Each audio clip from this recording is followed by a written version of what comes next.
वर्ष तुमच्या घरात होते, तुमचा भाव आमदार होता, तुम्ही स्वतः आमदार होता, 3 वेळा तुमच्या विचाराचा आमदार या मतदारसंघातून निवडून गेला. कोणता विकास तुम्ही केला?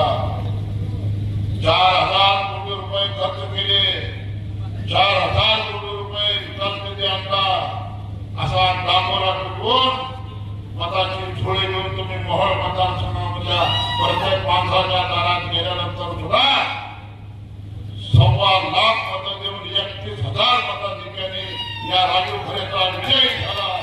याचा अर्थ हे होता की हा मतदारसंघ विकासापासून खूप दूर होता. असा विकास केला. आणि आता काय तुमच्याकडे शेतकऱ्याचा कारखाना स्वतःच्या मालकीचा केला. हा कसला लोकनेता? एक विधानसभा आबाद होती तर मोहोळचं अप्पर कार्यालय तुम्ही नेलं, मोहोळचं सबरजिस्टर कार्यालय तुम्ही नेलं, मोहोळचा बाजार तुम्ही नेला, मोहोळमधला शेतकऱ्याचा कारखाना तुम्ही स्वतःच्या खाजगी नावावर करून घेतला. भीमा तुमच्या हातात गेला, तो भीमाचा पाक भांगा तुम्ही इकून खाल्लं.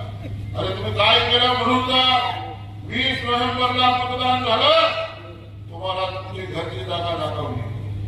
दादा आपण फोन केलं बोलला, पण तो मोहची जनता एवढी हुशार आहे. यांना आठवड्याचा बाजार दाखवला, यांची सुट्टी करून टाकली दादा. आणि याला थोडं पुढं पाठवलं वाड्यावर.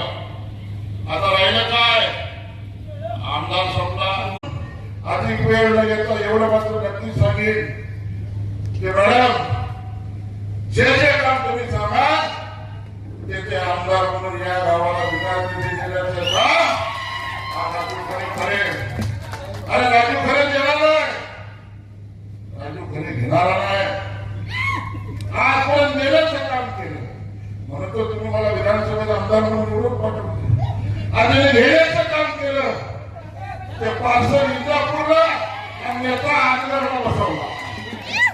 आणि म्हणून तुम्हाला सांगतो की सावळेश्वर गावाच्या विकासासाठी, सावळेश्वर गावाचा चेहरा बदलण्याचं काम एका 5 वर्षामध्ये हा राजू खरे केले.